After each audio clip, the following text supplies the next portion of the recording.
Hey guys, and welcome to View and a Brew with Gaz. Hey guys, Gaz here from the Sitrep podcast team, and thought I'd put together a little bit of an unboxing video today. So this is an item I've received recently. I bought it myself. It's for a project at home, and as you can see, my name is on it. I've scrubbed out my address so you can't send all the hate mail. And the company it's come from is White Dragon Miniatures. So they do a really nice range of moderns. I know we wanted to come back to doing some modern items, and I figured I'd do a quick unboxing. It's still sealed. I've not opened this at all yet. You can see everything's still intact, so we'll literally see it as I open it. And let's see what we went for. For those that don't know, White Dragon Miniatures now been around a few years. The guy that runs the company is an ex-serviceman in the British Army. So his project that we're looking at today is Courage in Contact, and it's based around the British forces in Afghanistan. I think it's circa 2013, 2014. They keep increasing the range, so we're seeing lots more. They've recently added some new stuff as well. It's well packaged, but it's just that I'm talking so much I can't see where all the sellotape is. And it's well packaged.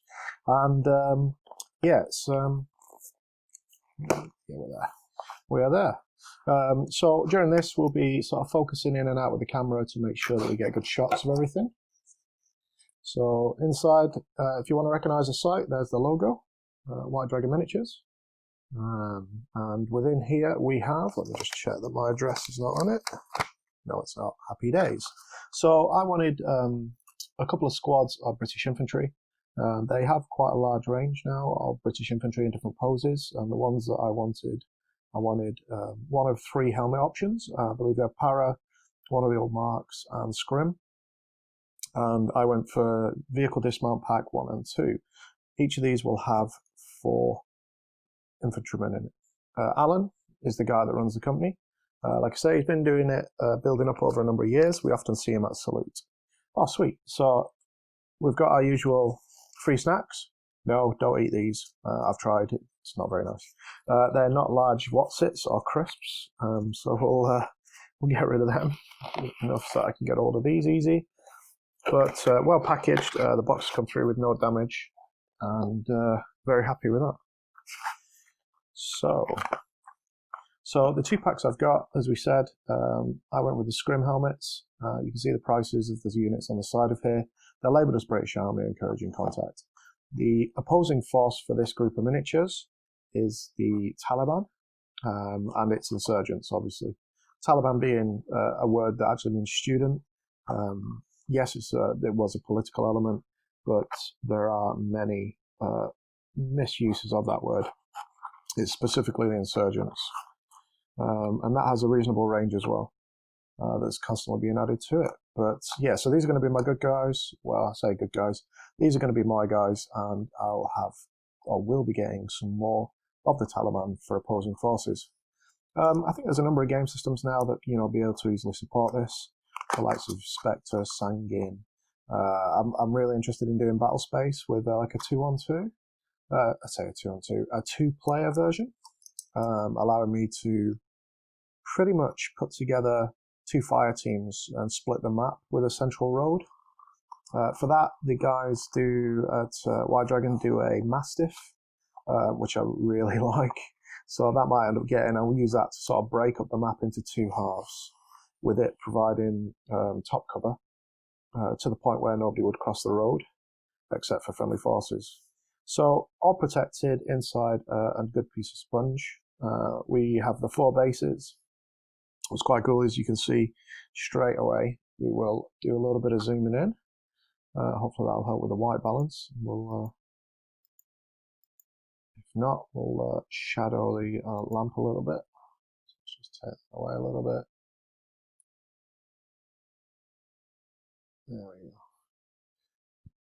Once I've got these in hand, I'll put them next to the white box, and that should help with the white balance so we can see the details better. But looking very clean as a start point. So I chose these 2 squads for specific reasons. One, there's weapon support, which, who isn't a fan of weapon support? And 2, really, well, I say really, the poses for all the guys are very authentic. I really like how a lot of the details are what I was issued with when I was in theatre during that time. I wasn't frontline, but you get the same kit and equipment for the most part. So you see a lot of gear on these guys that I can relate to, I've handled, which is really cool. So yeah, it's looks like the Osprey setup for the body armor, with the weapon pouches attached to the lower sections. Really nice. I like the details of scrim. I went for scrim. So the para one, that's very specific. You'd have to, it sort of isolates you down to certain units, in my opinion. The smooth helmet, I'm never a big fan of. When you get into theatre, when I went out, you'd get sort of, well, in the later tours, you'd get sort of torn up kit and you'd basically apply that to your helmet, which would make up your scrim of old MTP. But yeah, what a nice sort of patrolling position. The way it's holding the weapon system and everything looks really good. As you can see, so the entry points for the process, it has the base tab that we're used to seeing on a lot of miniatures with 2 times sort of injection points, and then obviously the barrel seems to be the next one. I really like that the tab point is on the bottom side of the barrel. It allows for quite a clean cut without doing any real damage to the model. And looking for, the likes of mold lines and such for a 2-part press, they're there, but they're really shallow. As you can see, I can just catch them with the light a little bit. So cleanup looks like it'll be fairly straightforward, a little bit of flash here and there, not to be unexpected, but look at the level of detail on them. The weapon system looks great. There's the sort of recesses on the knee guards and the knee protectors. So yeah, really nice. Really happy with that. So who have we got next? Yeah, we'll go with that one. So GPMG, the look of it, again, really nice patrolling sort of image. Yes, sometimes strapped over the top of the shoulders when carrying for long distance, but in this case, once you sort of enter the area, you're probably looking at having it in a pose that you can bring to bear quite easy. I like that you've got a few rounds coming off the bottom of it as well, of the feed, showing is already in a made-ready position, probably locked and loaded, as the Americans would say, as my American compatriots will be saying in the year. Again, lots of detail, even to the point you've got a small depression inside the barrel. The same sort of fill points. Nice and clean again, really low levels sort of cleanup required. A little bit of extra flash on this one. I think that's because the arm's quite close to the body. So there's a section here underneath. Use a pointer rather than keep sticking my finger in the shot. So there's a section here underneath where it's sort of gone into push space, but it's only connected sort of on 2 sides. So it should be a reasonably easy cleanup. There's a gap between it and the weapon system. Yeah, really nice again. I do love the fact that the scrim helmets do have really clean lines. Should make for doing the detail on them fairly straightforward, which is nice. So it looks like SA8TA2. It's got the underslung grenade launcher fit on it as well. See, this guy's a bit more geared up when it comes to his different sort of webbing setups, which is quite nice. So he's got the sort of magazine pouches right on the side, which is interesting to have on that side. Moving around the mini, yeah, again, great detail on the weapon system all the way down through the miniature. This one actually has even lower levels of the mold lines, so you can just about see them here. So yeah, really nice. That should be a very quick clean. Getting him up to scratch and putting him onto the battlefield with a bit of paint on shouldn't take too long. I think MTP is quite a difficult one to get right. I'm going to have to do a bit of research and a bit of playing around to test how I'm going to go about doing that. The final one, I like this one. It's very thematic. It's pretty much a section commander of some sort. Just the position or the talk through. I like the fact that we've got a mouth position change, so mouth open. So he's giving orders, he's talking through what the plan of action is. Again, this week for me works really well because they come in 4s for stuff like Battlespace. If you haven't checked that out, it's a rule set by, I think it's Richard Salter. We had him on the show a little while back. Oh, nice. So he's got a comm system as well as the PRR that's up at the ear. I thought I didn't check if the other guys have those in. Yeah, it looks like they've got something, or at least something that equates to a PRR on one side, on the correct side. So again, nice level of detail, the little bit of extra features, the sculpting into the base level of the boot. Yes, it's not, that's just going to be a generic pattern, but lovely details all the way throughout. The ringlets on the back, where you would hang webbing and extra kit and equipment onto what looks like the Osprey body armor. Yeah, these are used quite often. It's strange how we had to change how we rolled up our kit in theatre due to IEDs. A lot of guys carried a lot of kit on the front, and we got basically ordered to change the setup. Once we got into theatre, some guys kept it their personal preference, some guys didn't, and that was due to the IED threat increase and kit and equipment causing facial and throat damage due to triggering devices. So yeah, it's a lovely set of miniatures. Really, really pleased with the level of detail. So that's box number one. He says as he reaches across, because in this case, good things come in twos. So yeah, like I say, so that's my first squad. I wanted them to be sort of roving patrol, and the second squad I wanted to be an engagement. This gives me some nice options to switch in and out guys. In a lot of the game systems we play, if they're low-level model count for the sort of the, not elite, but the more conventional warfare sort of side, the guys generally have sighting systems, good weapons, good equipment. Then they're higher point cost and a lower model count for that reason. So that means, and I've said that twice now, for the games like Spectre, peer groups generally are maybe 8 to 10.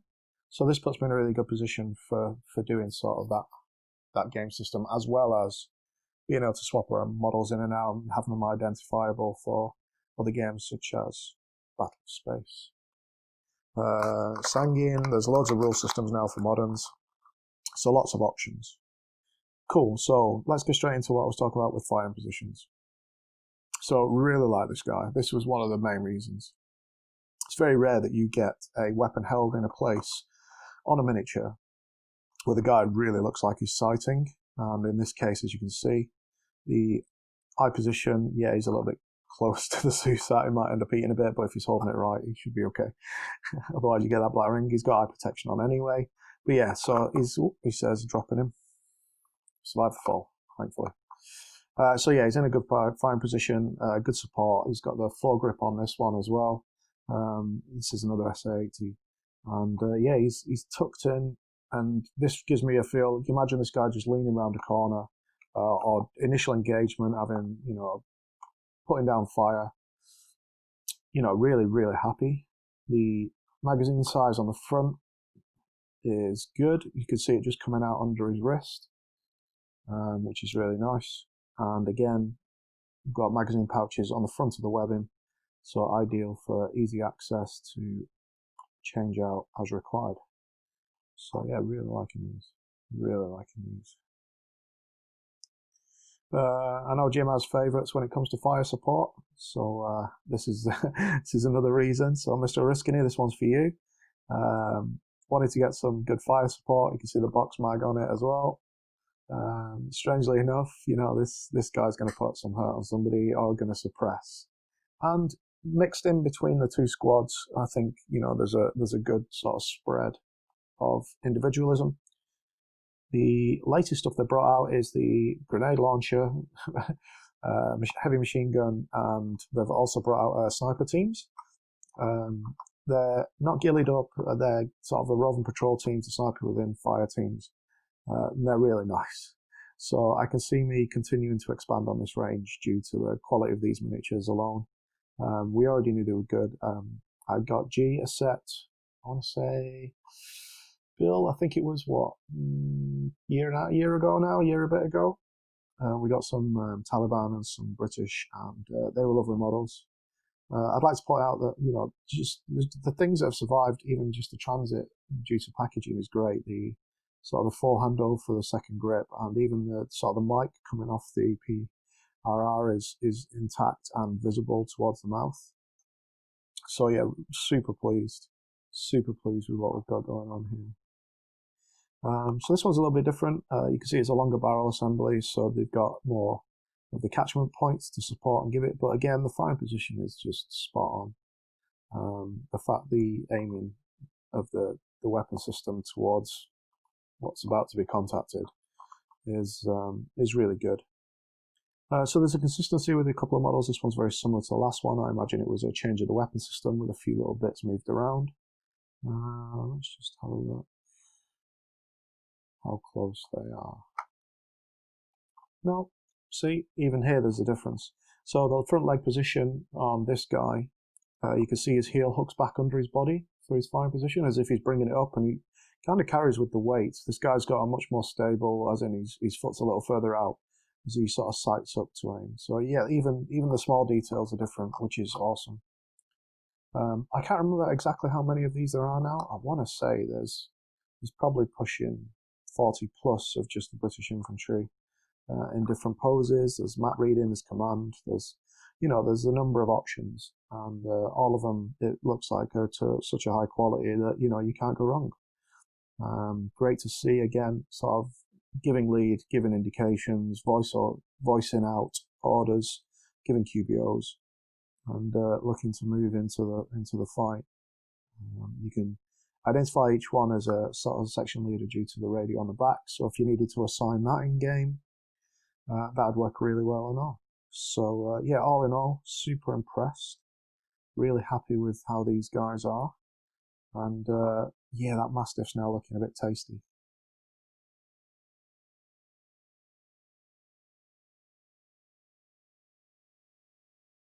So in review, very happy with what I got. All resin miniatures, come with bases, lovely details, all put together and forming into sort of fire teams. So you get a 4-man fire team, which is really good for a lot of gaming systems, and for any number of modern scenarios and dioramas that you'd want to do. So to bring it back, this is White Dragon Miniatures. These are available on UK site. I'd have to check to see if they ship internationally. I imagine with certain orders they may not, and if not, I could find out that for us. So super pleased, super happy, and this is Gaz signing off for Sitrep Podcast. Have a good one, guys.